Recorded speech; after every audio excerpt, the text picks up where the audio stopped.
Bon, eh bien cette trêve internationale aura été plutôt dramatique pour le Paris Saint-Germain, on va pas se mentir. Deux blessés importants qui vont avoir des conséquences, c'est sûr, pour le match et contre Monaco et contre Newcastle. Bon, déjà, talk un peu spécial puisqu'on n'est que deux avec Exactement. Théodore. On s'est réveillé ce matin, on s'est dit il faut absolument faire un talk là-dessus parce qu'entre la perte de Zaïre Emery et la très probable perte de Marquinhos pour les 2 prochains matchs qui sont importantissimes ça fait pour le peur PSG. les mots que tu utilises. Bah oui, mais c'est le cas, c'est le cas. Voilà, et donc on s'est dit tiens, il faudrait absolument tourner une vidéo. Déjà, Théodore, comment est-ce que toi tu appréhendes un peu ces blessures? Est-ce que pour toi c'est une grosse perte pour le Paris Saint-Germain, l'absence de Warren et très certainement celle de Marquinhos à venir, ou non, chill, confiance en notre effectif, en Luis Enrique, Bah oui, forcément, parce que... Je vais me poser la question aux gens. Sûr. Voilà, demander aux gens, est-ce que vous êtes inquiets? Je me tais. Mais non, dans quelques secondes. Mais justement, est-ce que pour vous, est-ce que vous êtes inquiet de la perte de ces deux joueurs pour la suite, en tout cas, des matchs importants à venir pour le Paris Saint-Germain? Bah forcément, vu que déjà avec un effectif au complet, on a vu certaines limites en Ligue des Champions. Pas que d'ailleurs, il y avait un match contre Nice où on s'est fait bouffer au Parc des Princes. Donc c'est forcément problématique quand tu perds des joueurs majeurs ligne par ligne. Et même s'il y a des éléments qui pourront apporter un petit peu de fraîcheur, on va en reparler. Voilà, on repart sur de nouveaux automatismes qu'il va falloir construire. On repart avec beaucoup d'interrogations dans un mois qui va être décisif à la fois pour la saison et même pour ce projet entre guillemets Mbappé, quoi. Clairement.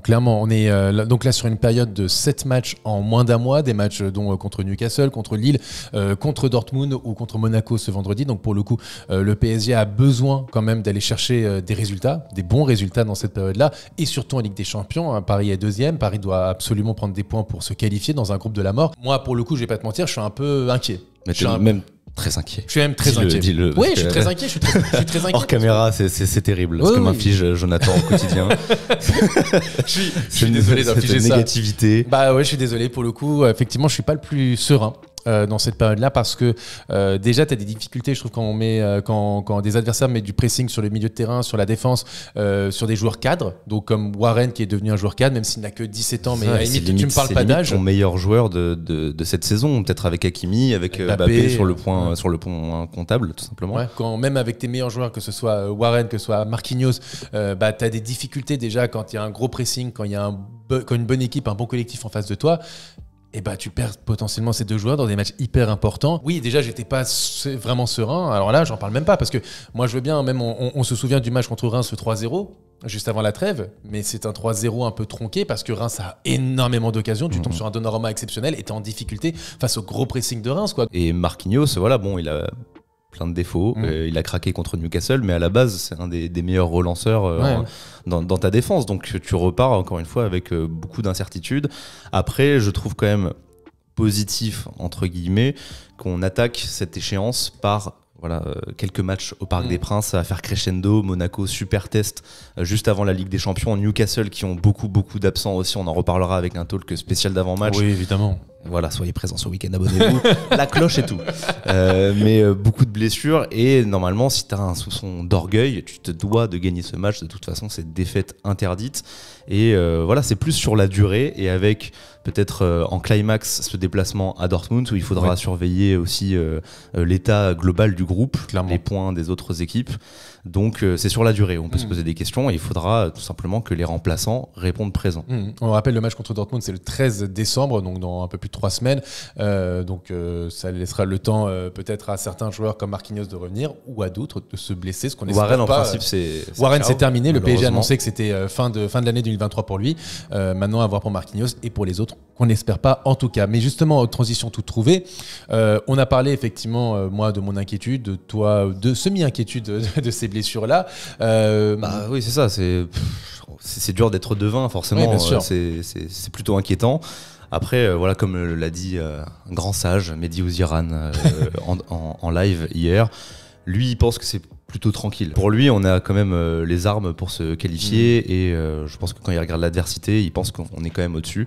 Voilà, si on se base malheureusement sur ce qu'on a fait en ce début de saison, il y a certaines limites aussi. Donc beaucoup d'incertitudes. Après, ça va justement amener peut-être à notre second sujet, c'est que ça va permettre à d'autres joueurs de jouer, peut-être se révéler et aller chercher une place, parce que ce 11 n'est pas fixe, loin de là, on l'a vu avec Luis Enrique, parce que quand même je pense que ligne par ligne, pour le coup, il y a des joueurs qui ont vraiment des choses à aller prouver, à aller chercher dans cette période hyper importante. On a parlé de Marquinhos, et puis de façon globale, pour Kimpembe, il a une place à reprendre, j'ai envie de dire, dans ce 11 et dans cette charnière centrale.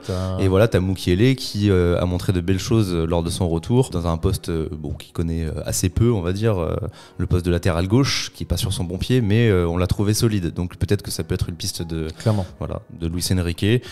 Surtout qu'on sait qu'on a un effectif qui va changer son animation selon les phases de jeu. Donc tu peux te retrouver avec un Mukiele qui à la fois va être latéral, mais plutôt défensif, et aussi un poste qu'il connaît plus, celui de central. Moi j'ai du mal à imaginer Kimpembe titulaire, être là direct dans les matchs, par exemple contre Monaco, contre Newcastle, qui vont arriver là. Il a repris l'entraînement individuel, mais est-ce qu'il est entraînement collectif? Alors en partie avec le groupe, en partie seulement, pas avec haute intensité. Donc je pense qu'on le verra d'ici la fin de l'année, vraiment sur peut-être les matchs aux alentours du 9-10 décembre contre Nantes, Dortmund, Lille, Metz, donc d'ici 2-3 semaines. Donc à voir là-dessus. T'as Danilo qui est de retour normalement. Danilo qui est de retour, mais on a vu quand même la charnière Skriniar, Danilo qui a montré des limites. Moi personnellement, je sais pas ce que t'en penses, ma défense que je mettrais dans cette période-là, ça serait plutôt donc de titulariser Mukiele, le mettre arrière droit. Achraf Hakimi arrière gauche, comme avec la sélection du Maroc. Il l'a déjà fait avec Paris. Et il l'a déjà fait avec Paris. Après, tu perds un peu ces automatismes qu'il y a avec Ousmane Dembélé qui sont quand même intéressants. C'est pour ça que moi je garde Hakimi à droite. Alors on se met d'accord, Hakimi à droite, Mukiele à gauche. Allez, let's go. Extraordinaire. J'ai la main moite, désolé. mais Hakimi à droite, je trouve que c'est une des satisfactions de ce début de saison. Et j'ai pas envie de bousculer ce qui marche bien. Donc Hakimi à droite, très Mukiele bien à gauche. avec Ousmane. Donc pour moi, voilà, Mukiele à gauche.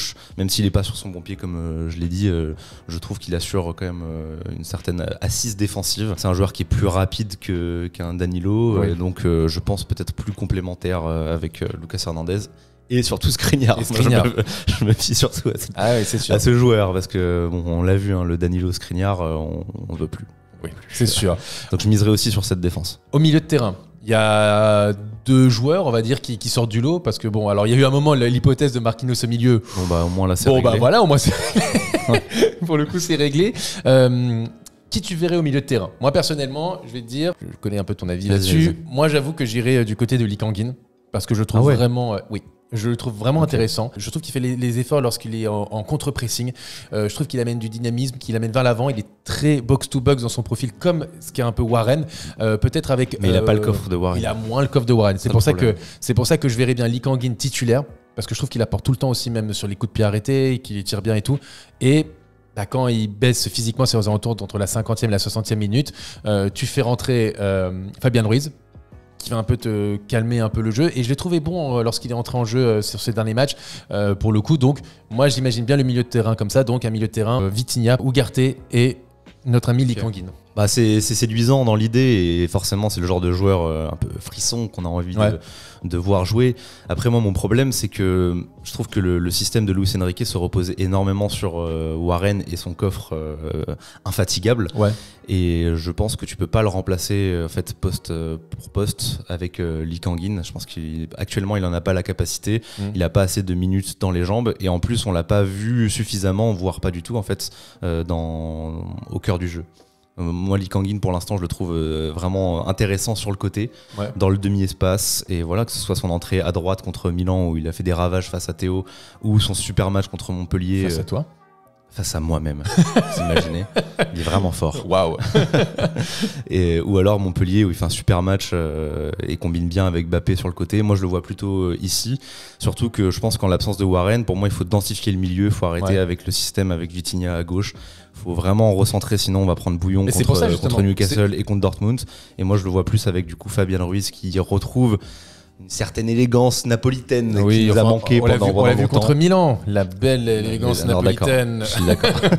C'est pas vraiment ça. J'ai pas vraiment vu beaucoup d'élégance sur cette saison. Je trouve qu'on le retrouve à peu près. Et puis sur les derniers matchs, on était assez étonnés de regarder au niveau de du temps de jeu, finalement, il est plus implanté qu'un Ugarte sur les 8 derniers matchs. Sur les 6 derniers matchs, il a été 4 fois titulaire, alors que Ugarte, sur les 8 derniers matchs en Ligue 1, je précise, sur les 8 derniers matchs en Ligue 1, il est seulement titulaire 3 fois. Et il n'est pas sorti du banc 4 fois lorsqu'il a été pas titulaire. Donc c'est assez surprenant. Je pense que c'est assez révélateur, et je pense que Luis Enrique lui fait confiance, et lui a fait même confiance dès la phase mercato.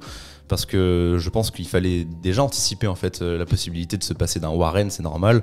Encore une fois, vu son âge, on ne pouvait pas prédire qu'il allait exploser à ce point. On pouvait se dire un jeune de 17 ans, il ne pourra pas forcément jouer tous les matchs, donc il faut d'autres solutions. Et je pense que si on n'a pas recruté, c'est qu'il fait confiance en Fabian Ruiz. C'est le remplaçant tout trouvé. Est-ce que Fabian Ruiz, tu me parlais de coffre, franchement, Fabian Ruiz, je suis désolé. Enfin, il a le coffre d'une Laguna qui est en fin de vie. Excuse-moi, je suis désolé. Je vais voilà, mais pour le coup, Fabian Ruiz, il est pas connu pour vraiment être box to box et tout. Tu vois, genre il a un rythme. Oui, mais c'est un rythme qui est un peu lent, tu vois. Et il a ce côté, il peut être un peu. Si t'as le ballon, si tu retrouves en tout cas le Fabian Ruiz napolitain, encore une fois, ça me donne faim, j'ai envie de manger des gâteaux. mais il peut avoir cet aspect un peu métronome au milieu de terrain, et c'est un joueur face à Newcastle qui va mettre beaucoup de pressing. Je sais pas vraiment si c'est le bon profil qu'il faut. Je pense que ça c'est dépend des phases. En fait, c'est un profil de fin de match. C'est pour ça que c'est un profil de fin de match. Tu vois, un profil de justement les adversaires sont un peu fatigués. Ça va mettre un peu moins d'intensité. Et donc, moi, je lui, le vois, va pouvoir justement je le vois à l'inverse. Ah ouais, je vois l'inverse avec les Kanguin. Quand ils vont mettre en mode la. Voilà, je sais pas si on entend au micro, mais ça veut dire l'intensité. Ça me rappelle un rap contenders de Nekfeu. Mais non, pour moi, il faut densifier le milieu. Il faut trouver une complémentarité qui va en plus s'instaurer jusqu'à la fin de l'année 2023, visiblement, qui passera pour moi avec Ugarte en point de basse, avec Vitinha et Fabian Ruiz. Et pour le coup, tu fais entrer Lee Kang-in en fin de match. Voilà. En tout cas, c'est ma version. Dites-nous. Voilà. Oui, voilà ce que j'allais dire. Oh là là, mais incroyable, Théodore, c'est fou, on est connecté. Mais voilà, demandez aux gens, est-ce que pour vous, qui doit être au milieu de terrain? Est-ce que c'est Fabian Ruiz? Est-ce que c'est Lee Kang-in? Voilà, moi j'ai fait mon choix. Théodore a fait le choix de la vieille voiture. Et de la vieille voiture qui a encore des kilomètres devant elle. Et voilà, moi je perds pas foi. Fabian Ruiz, je le dis pas avec un grand aplomb. Oui, bien sûr. Mais il y a aussi cette possibilité de profiter de son jeu long. Moi j'aime bien la voiture. Moi je suis 2023. J'aime la voiture écolo et économique. Tu vas leur faire, certes peut-être il y a moins de kilomètres, mais ça y va. C'est moderne, c'est jeune, ça pimpe, c'est cool. Moi j'aime bien. Donc voilà. Est-ce qu'on peut avoir une sponsor s'il vous plaît. S'il vous plaît. Ouais. Et on attaque. Et en attaque, retour d'Asensio, et je pense que là, pour le coup, je ne pensais jamais dire ça. Et pareil, je ne pensais jamais dire ça. Est-ce que justement, les cartes ne sont pas rabattues avec le retour d'Asensio? Et les gens aussi dans les commentaires, dites-nous si pour vous c'est le cas. Si, clairement. Après, attention à ne pas s'emballer, parce qu'on l'a que très peu vu finalement. Et c'était en début de saison. Ouais. Un mois, même. Un mois, j'ai l'impression. Entre août et septembre. Ouais. Septembre, il se baisse à très international de septembre. Voilà, il a marqué 2 buts. On se souvient d'un très bon match contre Lens, très bon match contre Lyon. Oui, exactement. Il marque sur ces 2 matchs. Et surtout une belle complémentarité avec les ailiers, notamment Mbappé.